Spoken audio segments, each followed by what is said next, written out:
Hi, folks. Welcome to another episode of Film Study. This is Ken McKusick, and we're back for part 2 of the discussion of the defense against the Bengals. Joining me for that again is Matt Ruff. Matt, how you doing? Doing great. Happy Thanksgiving to all. Sad that we had a loss, but looking forward to discussing some of the individual performances on the defense. Yeah, it's a really good defensive effort, particularly before they became completely worn out in that fourth quarter.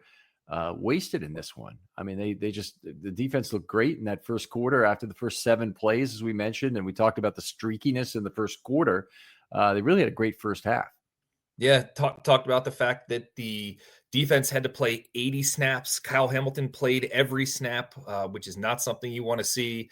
Also talked about Joe Burrow and, where he overperformed or underperformed, and the fact that he kept that offense moving and didn't put the ball in harm's way was a huge benefit for the Bengals.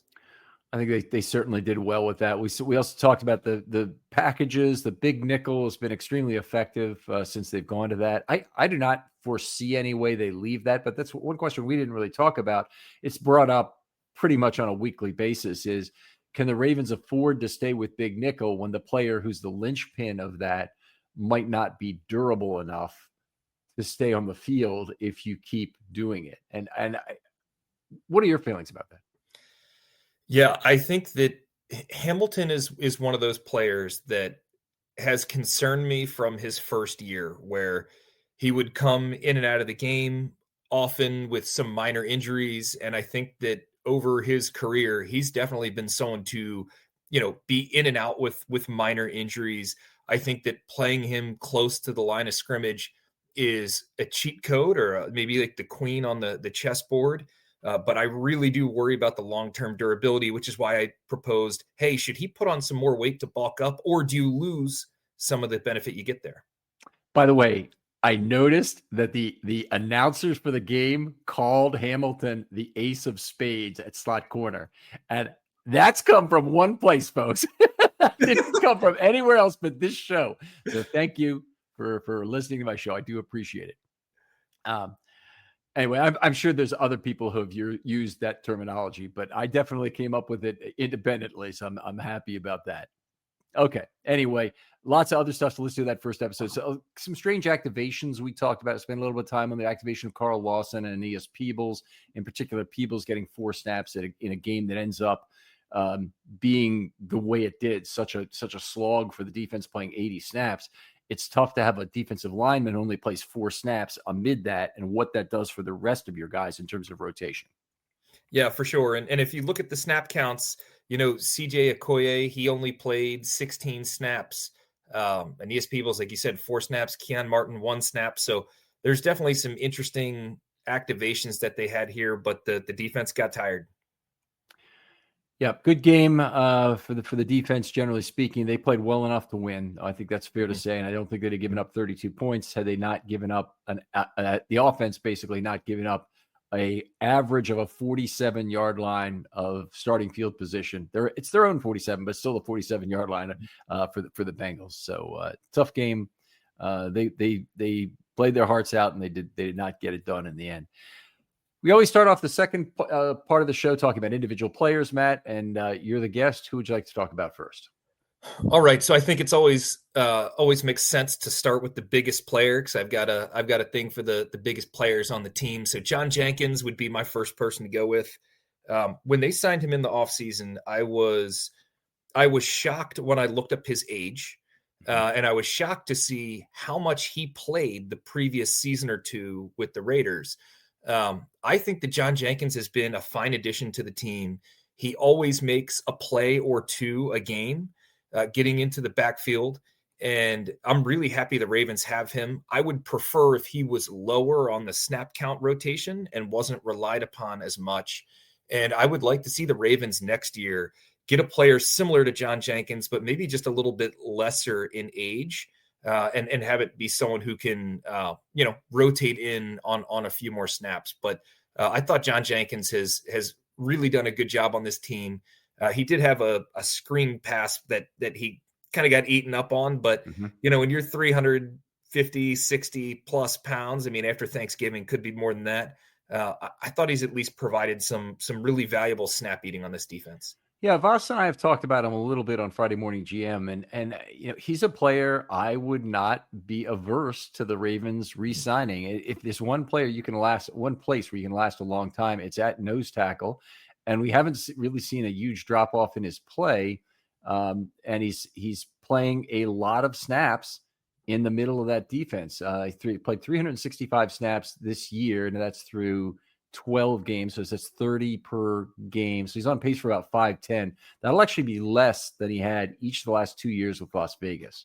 So it's not like the Ravens are relying on him tremendously. And I think they found kind of a niche value to him is that you can play him at the 1 tech and move Travis Jones to the 3 tech, particularly in early downs, and have a pretty potent pass rush duo there. You get a nice opportunity. I always wanted them to do that with Michael Pierce and Travis Jones. They never really did, not more than a handful of snaps. Certainly they played some jumbo snaps together. I'm not talking about that.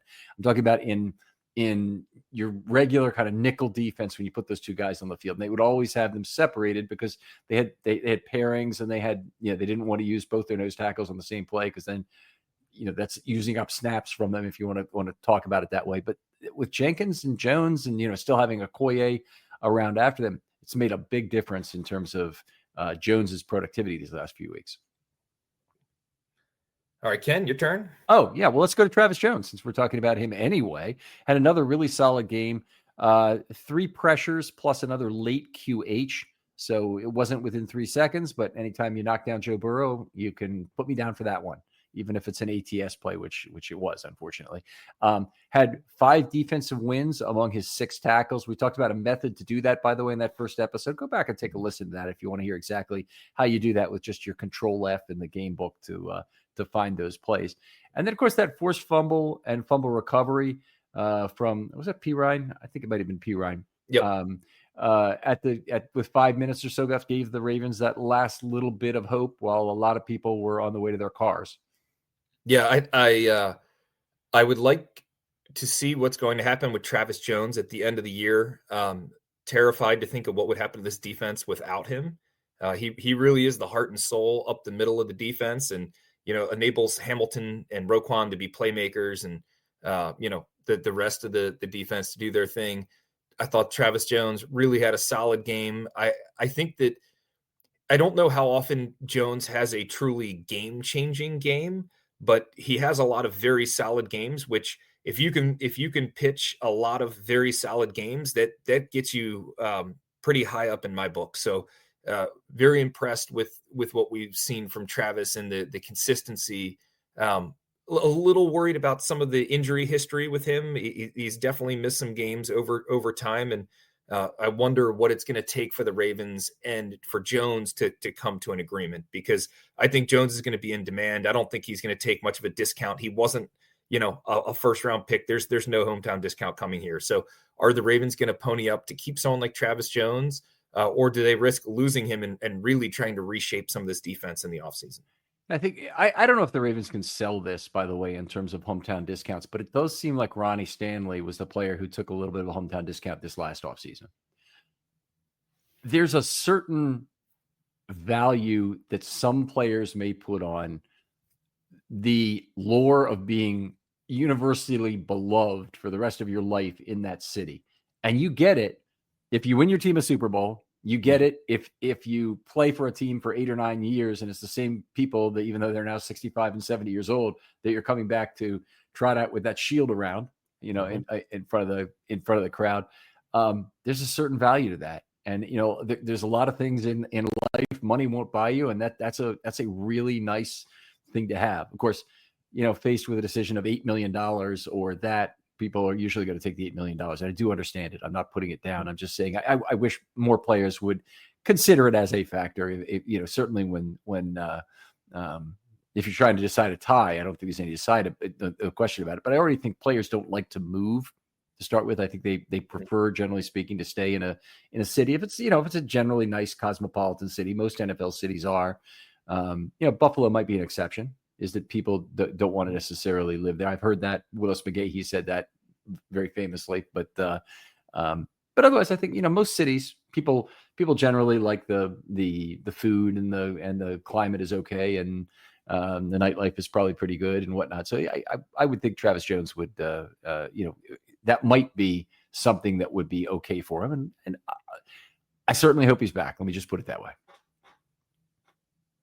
Yeah, for sure. All right, so next player, CJ Okoye. I was hoping to see Okoye being able to shoulder more snaps at this point in the season, though I'm not saying it was likely or he hasn't met expectation. But I'm glad he's getting to play every week, and that he's getting to play against different body types, different schemes, etc. But only being able to play 16 snaps in a game in which the defense of the Ravens played 80. He played less than Brent Urban, for example. Just be hoping someone at his age and stature could be able to play a little bit more than that. Yeah, so they played 147 snaps among the defensive linemen. He only played 16 of them. Actually, I think it was 151. So anyway, he played 11% of the snaps in the game, and that's not very exciting. The Ravens have played a lot of two-nose tackle, which has been accommodating to who he is. Mm-hmm. He's been on the field a lot. He actually was paired up with Urban on most of his snaps in this game. So Urban also played some uncovered nickel to get a third defensive lineman in there, but a lot of it was just paired up with Urban in the game. I don't have a problem that they want Jenkins and Jones on the field together more, and I don't have a problem that they want Jones only on the field when it's a pass rush down and they want to figure out how to fill in with outside linebackers or inside linebackers around him to try and put up a formidable rush. But it does seem to me like Okoye playing more downs in a game like this would have been appropriate. Yeah. Do you know why they're not playing him more, Ken? Do you see what you could think of the big flaw would be? I know he can't set his feet very well yet. He's still kind of working on the footwork. But is there something that jumps out to you as to why Okoye, I wouldn't think it'd be unreasonable for him to play maybe 27 or 28 snaps in this type of game. So since week 6 against LA, and this takes the whole winning streak into account because that started the next week in Chicago, he hasn't played more than 18 snaps in any game. But part of that is that the Ravens have been doing better in relative snap count over that period. The Cincinnati game was the first game that they got absolutely smeared like a bug by their opponent in terms of snap count again, 80 to 57 in this game. And then he still only plays 16 snaps. Go back to the Houston game, he played 38 snaps. The Kansas City game, he played 24 snaps when they needed him to do that. And he didn't play poorly. He played, reasonably well that you'd figure he would play more snaps. I don't have a good answer for why it would be true, but there's probably something relating to under what conditions they've decided preemptively that they want to get certain combinations on the field. And depending on game script, you may just have to adjust from that. Because for instance, Peebles, we talked about, was a guy who played only 4 snaps in the game. You just can't afford to do that with only 4 active defensive linemen. It's too much wear on the big 4. Yeah, agreed. All right, my turn, right? Let's talk about Green. And Mike Green has been kind of an enigma this year. He's certainly in recent weeks, I think he's looked better and twitchier in terms of what he brings to the pass rush. I think he's been more confident about putting his body in funny positions, I'll say, about stunting as needed to make a play. And I don't know whether I assume those decisions be made from the sideline anyway, but he's typically an over guy, not an under guy. And more so, I'll talk about the confidence coming when he's one-on-one against the tackle. I haven't really sat down and tried to analyze what I think is happening on a buy snap move with regard to whether or not he's timing up his rush properly. That's something I'd really have to do during the offseason because it took quite a lot of time to really look at that on a play-by-play basis. But I think by the way, if anybody wants to do that outside and has time to do it, hit me up. I'd happily have you on the show to discuss your findings. I think that'd be a lot of fun. But anyway, I'm seeing a guy who's more confident, still losing the edge quite often. That happened in this game some. Orlando Brown was kind of too heavy for him over there, and he lost the edge some, even when it was like a kind of a straight up block. Orlando Brown was able to manipulate him into position to seal. it's unfortunate, but I think he is becoming a much bigger threat as a pass rusher than he was early in the year. Yeah, I would hope that Green would be able to get around someone like Orlando Brown Jr. I think Orlando Brown has definitely lost a step, and he's a very big man.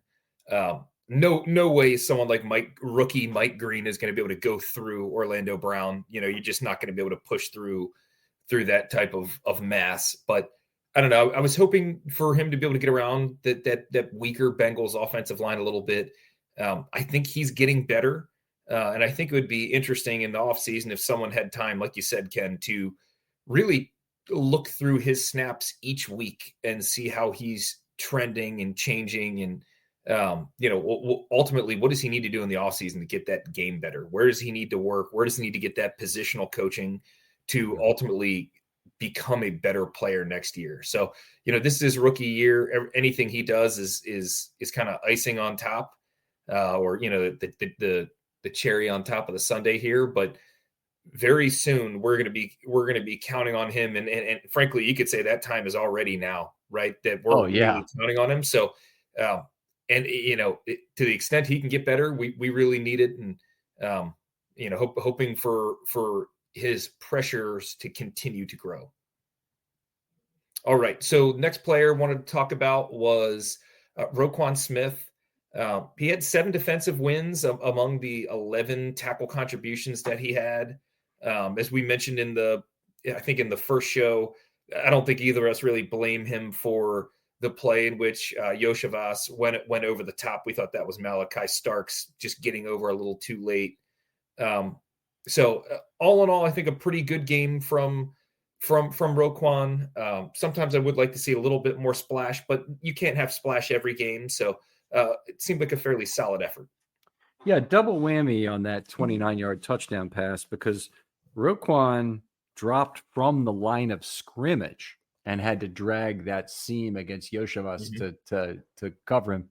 That's a very difficult deep drop for an inside linebacker.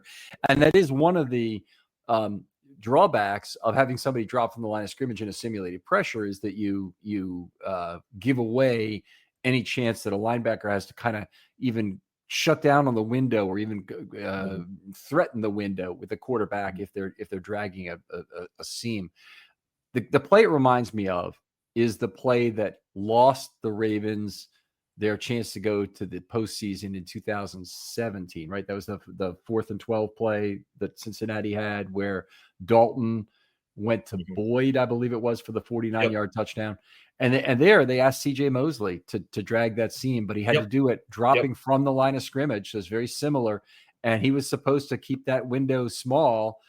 They did some other things. Obviously they had other guys who were tough outs on that defense that they had to stop for less than a 12-yard gain. Who was the guy they had? I think he was number 25, kind of a scat back. But he was very effective, and he was the butt sniffer on the play. I mean, he lined up directly behind the left guard or the right guard, one of the two, on that play. And I'm trying to remember the guy's name. I think he's number 25 for the Bengals in 2017. That's my recollection of it. But he's a running back and a smaller guy who would have been might have reminded you of Ray Rice in terms of his size and athleticism and whatnot. But it's driving me nuts that I can't remember the name. Jeremy Hill? No, it's not him. I might have the number wrong. That's obviously possible. If you have the Bengals list from that year, you probably could find it. I'll look it up while you're talking about the next player here. But let's Smith's play in the game was outstanding. So I generally, I'm very positive on what he did during the game. Let's talk about Wiggins for a moment, because he had a really good first half before he left. He was on Chase for a lot of the game. He gave up, said 7 targets of him in that first half for 43 yards, which is not bad, just over 6 yards per target. He gave up plays of 15, 14, and 13 yards. And I think those were, at least 2 of those were to Chase. And I have to go back and look at it to make sure of exactly who was catching these balls. But he didn't have a bad game at all. And then he also had 2 passes defensed. One of them looked like it was basically all the receiver dropping the football, and he kind of just came in after the ball had kind of already been dropped and hit him for what the Ravens official scorer called a a PD, but another one he had a nice a PD by the goal line, and that was Yoshevas, I believe, in the corner of the end zone, right by the pylon. Mm-hmm. So good game from Wiggins, and then to see him limp off the way he did at the end of that first half was horrible. I didn't actually see the video of it until I got home and watched the game. We sit on the opposite sideline, so I couldn't see him leaving. But what a nightmare if he misses significant time. Yeah, for sure.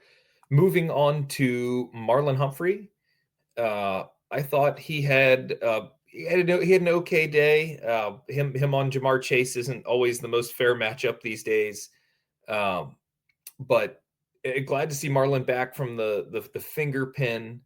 But as I watch Marlon play, I try to look forward a little bit to the future, and is his conversion to safety something that would happen, something as soon as maybe next season, or do you think maybe he has another season of corner still under his belt? And that's the first question. Second question, if you had to keep either Roquan or Marlon, is it becoming a more clear choice at this point? I don't think it's becoming a more clear choice. Mm-hmm. I think they would they'd probably love to keep them both, but both of them they're in the worst spot possible because most of the money is spent. So you can't look at this as $32 million of cap spent on Roquan, say, when all you have that you can possibly save is $7 million. The only decision you have left right now is to say, is he worth $7 million or not next year? I think both players probably are. I don't know if they can afford to keep both of them. There's only 4 players on the entire roster who are players they can cut and gain significant cap space from, or even meaningful cap space from. And Justice Hill, Roquan, Marlon, and then who's the last one? Yeah, there's one other who's a mid-range savings. Broderick Washington. Yes. Yeah. So those are the 4. Anyway, by the way, it's Giovanni Bernard is the guy, number 26, not number 25. So. Yep. All right. Let's see. You brought up Roquan Smith. Do a couple more. I brought up Wiggins, didn't I? Yep. And then I hit Humphrey. And you hit Humphrey. There you go. Okay.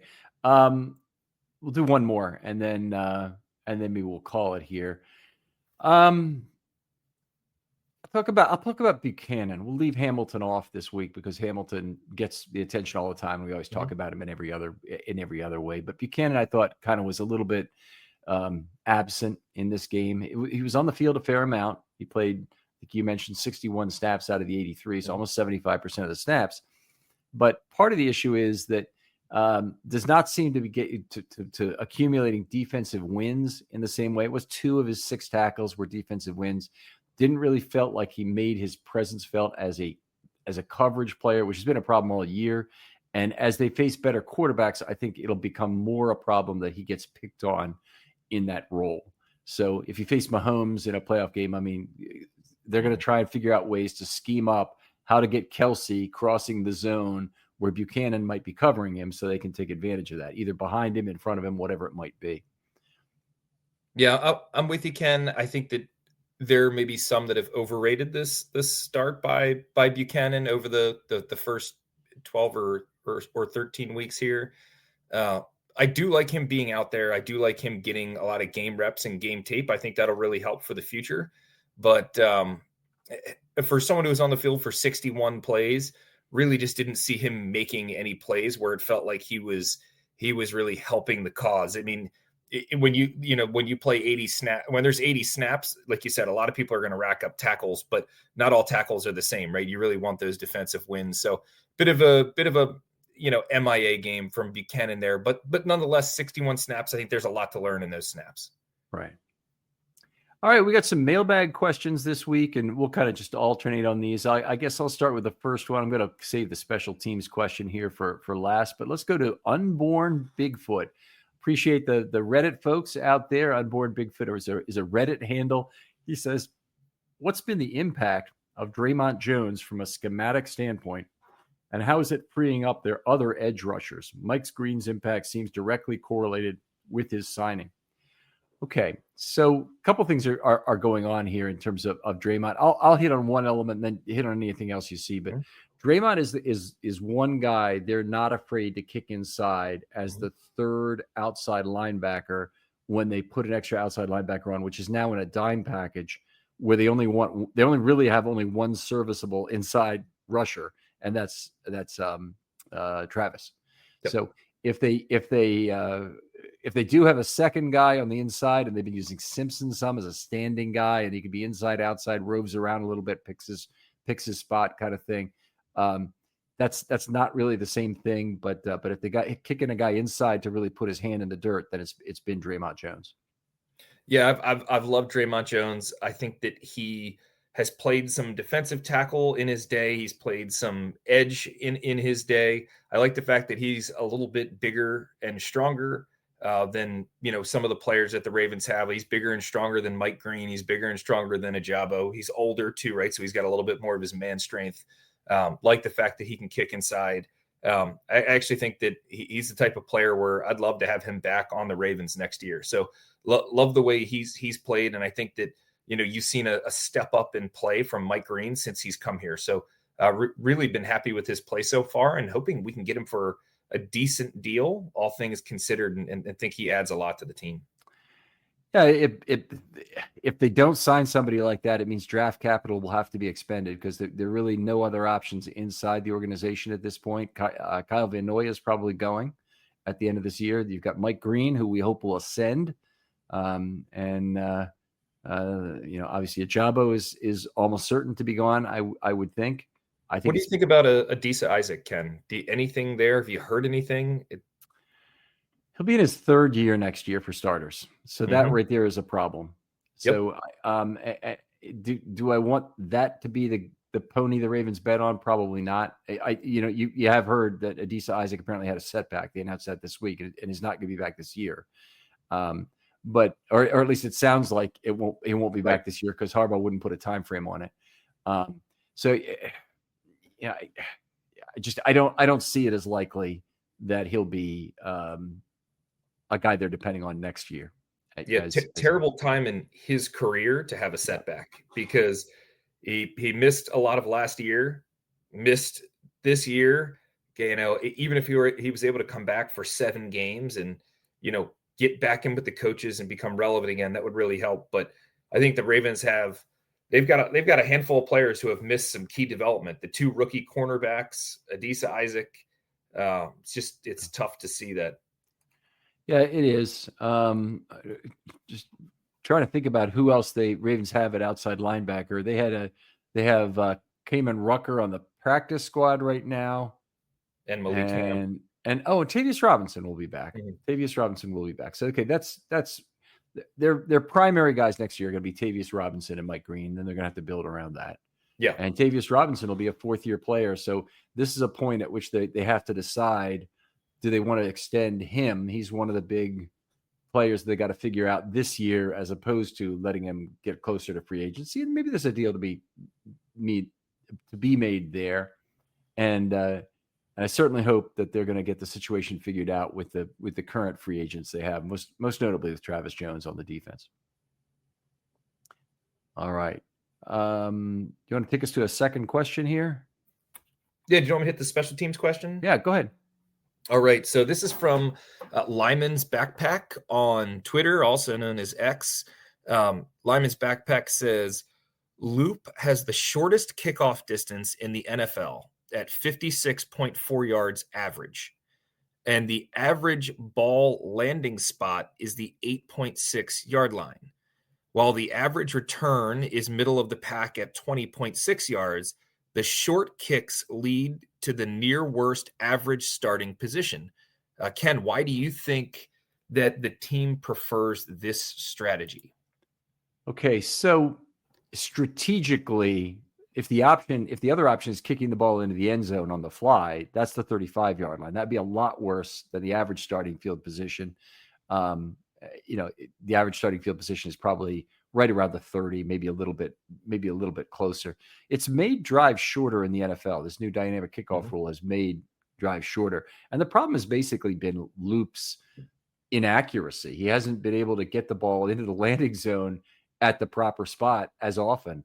And it's okay to take a chance where you go between the 5-yard line and the -1, say, And 5 out of 6 times you're going to be in the field of play, and the 1 out of 6 times you're going to give up a touchback. And it's okay to do something like that, but you have to have that sort of accuracy, at least I think, to be effective under the current kickoff rules. You can't be kicking it to the 10 or 15-yard line, with any relative frequency, let's put it that way. But that hasn't been Loop's only problem. Loop's kicked the ball out of bounds. Loop's kicked the ball short of the landing zone multiple times this year, and that sets you up at the 40-yard line. So those things aren't acceptable, maybe to a greater degree. So I don't think it's a strategy. It's a matter of ability so far. And Tyler Loop's been a good field goal kicker. He just hasn't found the range in terms of the kickoffs yet.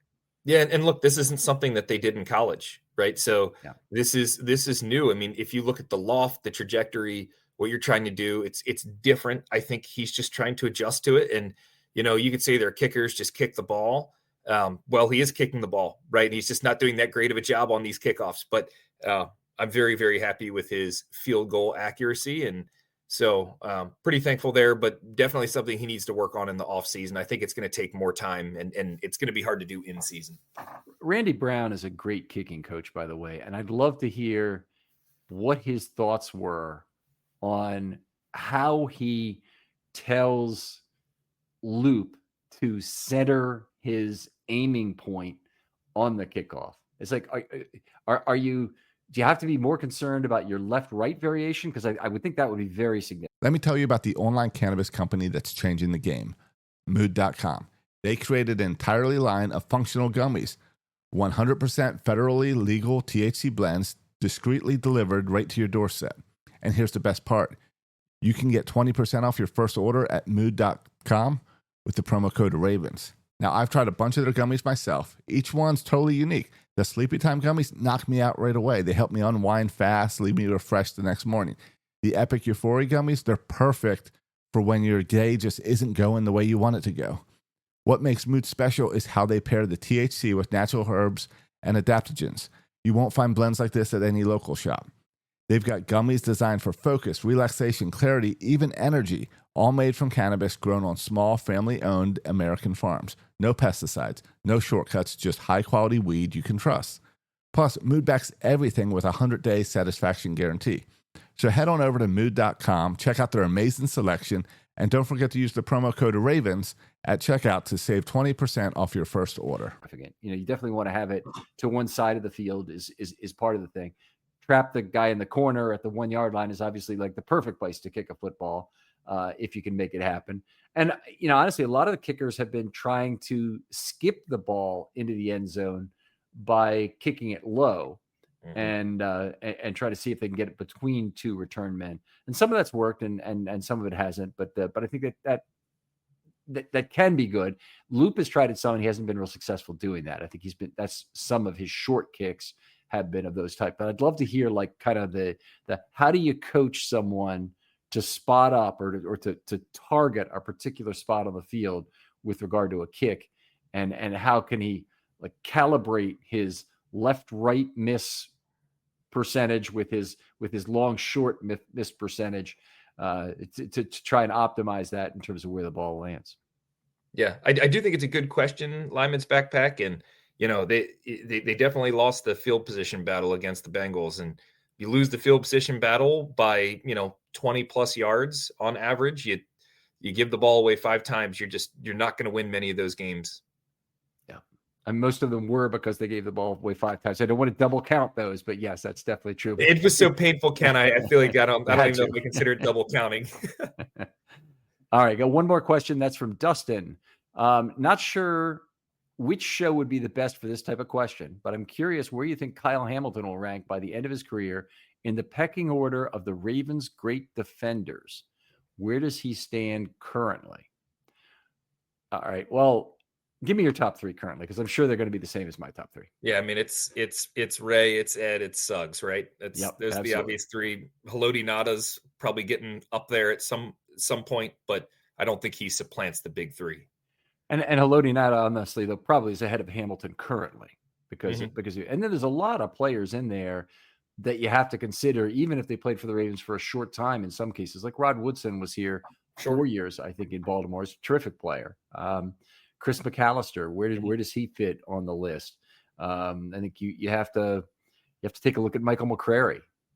Peter Boulware certainly deserves consideration to be on there somewhere. He actually was quite flexible for where he played for the Ravens, whether they needed him at outside linebacker or defensive end.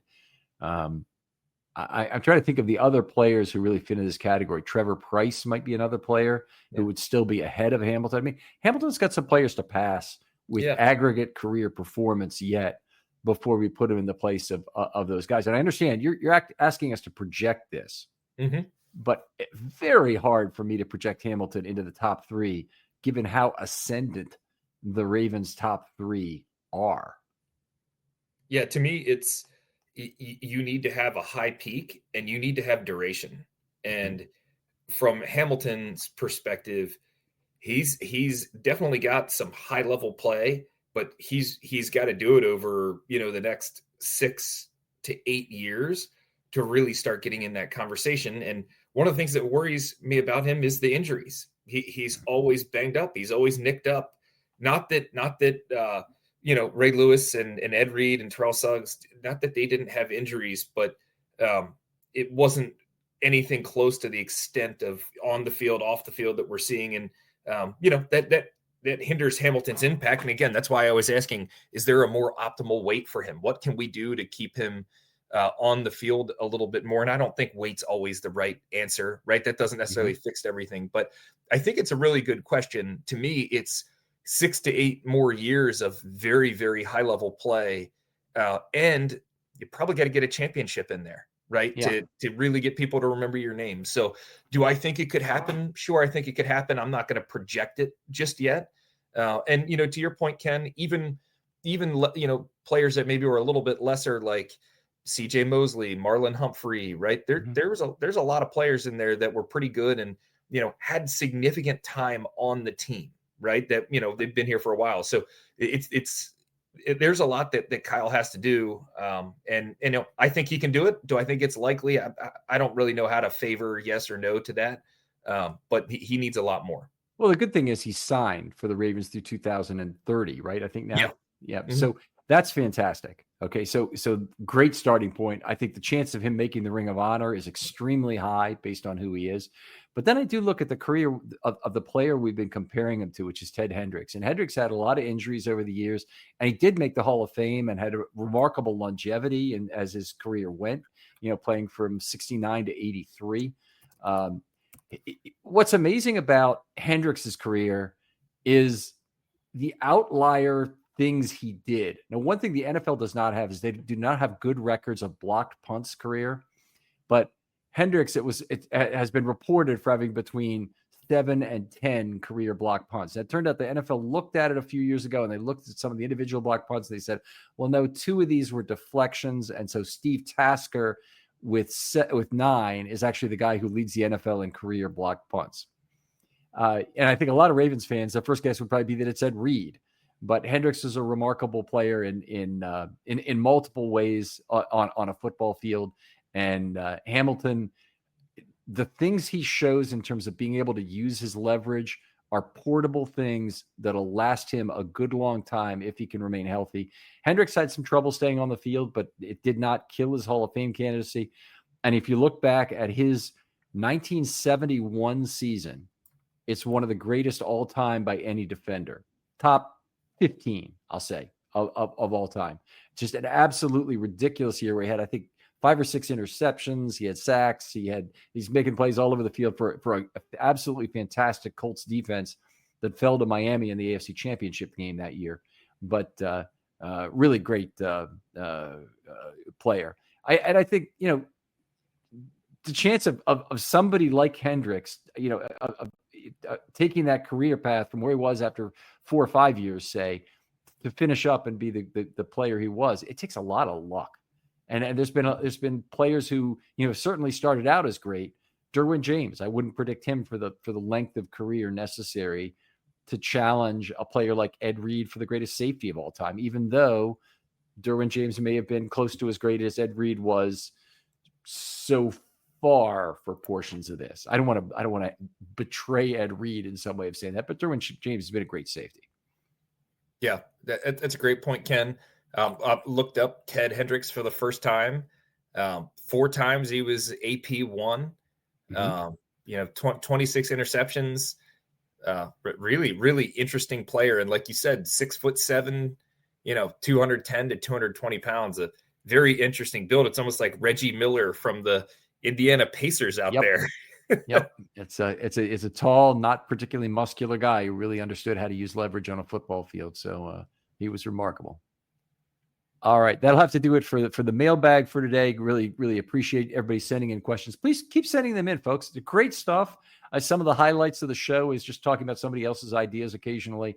And we love to have this kind of stuff. It could be historic, like we just had from Dustin, or it could be anything that's special teams, which we don't normally cover in either show. And it can certainly be anything related to franchise building. I'll usually save them for Friday Morning GM. And especially want to plug this right now. I'm looking for people to put in questions that would make a nice video short. And in particular, anything that I can explain how you do or how you get to that information or how it works within about 2 minutes is ideal for me to put in a video short. So I'll certainly give you credit when I put those out. Matt, the one question I'd like to finish here before we have to call this is the Ravens are at this point in the season. Where do they go from here? What's the path that you see for the Baltimore Ravens from here? Yeah, I would say it's very heavily dependent on Pittsburgh and what Pittsburgh does. I think that the Ravens are going to have to take one of the next 2 Pittsburgh games. They're going to have to take the next Cincinnati game, and they're going to have to split one of the games against Green Bay and New England. I'm not sure this team is consistent enough to do that. This team has a miraculous ability to have individual players fail each other on different plays. So it's not that one person or one player had an awful game. A lot of times it's, especially on the offensive line, this person had 5 bad plays, this person had 5 bad plays, this person had 5 bad plays, and so forth. And it basically ends up rotating where you have a very, very mediocre output because you always had someone missing. In this game, you had Lamar miss several throws. You had receivers drop several throws. You had the ridiculous turnovers. And where I see them going from here is either really pulling it together and getting more consistent across the ball, or finishing the season 2-3 or 3-2. So I think there needs to be a lot more consistency on this team in order for them to really make a push into the playoffs. Ken, what about you? Yeah, they can win. They go to the playoffs if they go 2-3 the rest of the year. If they're 2 wins come against the Steelers, right? If they don't, they're going to have a very, very hard time getting there because the Steelers would have to win only. Well, they'd have to beat, if they beat Cincinnati and the Steelers the next 2 weeks, then they'd be pretty close to what they need for the division. But the Steelers would still have to lose 2 more games. You could lose 1 to Buffalo. They've got other ones coming up as well. Miami, they might lose to. So it's certainly possible. Part of me says it might not be worth the draft pick to make the playoffs, but I can never bring myself to believe that as a fan. I always say get in the tournament. You might go far once you get there. They have certainly a group of superstar players that are certainly capable of any given Sunday or Saturday in the postseason. And I would love to see them have a chance to come through this year the way they did in 2012 with the team that was not the best. In fact, was the worst of the first 5 Harbaugh years that all made the playoffs. But the 2012 team was decidedly the worst in terms of DVOA. I always get some blowback on this. People say, "Oh no, they had Bolden, they had so and so," and they didn't have Ray Lewis effectively for the entire year. When he played, he was terrible. And they had an aging Ed Reed on the team, who was not the same player he'd been early in his career. They lost Lardarius Webb in the same week they lost Lewis for basically for the season in Webb's case. And it wasn't nearly as good a football team as the other years around them. Also had a lot of offensive line problems that they addressed in the playoffs, but they still were not unbelievably great even then, where they had been very good at those positions the year before. I hope that this Ravens team has that sort of opportunity to be get in the tournament and get hot at the right time and win. But I'll say this, so far, the Ravens of 2025. But one of the really troubling things is they haven't been particularly good against good teams. So they've beaten the Bears. That was a nice win. But their other wins, the only win they had in the first 6 weeks of the season was against Cleveland. That's not terribly impressive. And you look at the winning streak they've had otherwise, they've done a pretty good job of the other teams that they've playing well around those games, but they haven't generally been against teams that have been winning either. Yeah, exactly. And so they're going to have to turn that around. I mean, it looks like they're going to be potentially playing Mason Rudolph without DK Metcalf. So I don't know. The time is now, Ken. The time is now. You got to go out there. You got to start winning these ball games. And winning ball games does not start with 5 turnovers. It's that simple. All right. Couldn't agree more, Matt. And it's great talking football with you. Tell folks where they can catch up with you online if they want to talk or include you in a conversation. Yeah, you can find me on Twitter at 20KidRock. Thanks, Ken. All right. Other folks out there, thanks for listening as always. Please make use of hashtag Filmstudy Mailbag for your questions. And if you want to do us a favor, write us a 5-star, 50-word review on your favorite podcast platform, or tell that one new person who isn't aware of the program that they might enjoy it. Thanks very much for listening. And we'll talk to you next time on Film Study.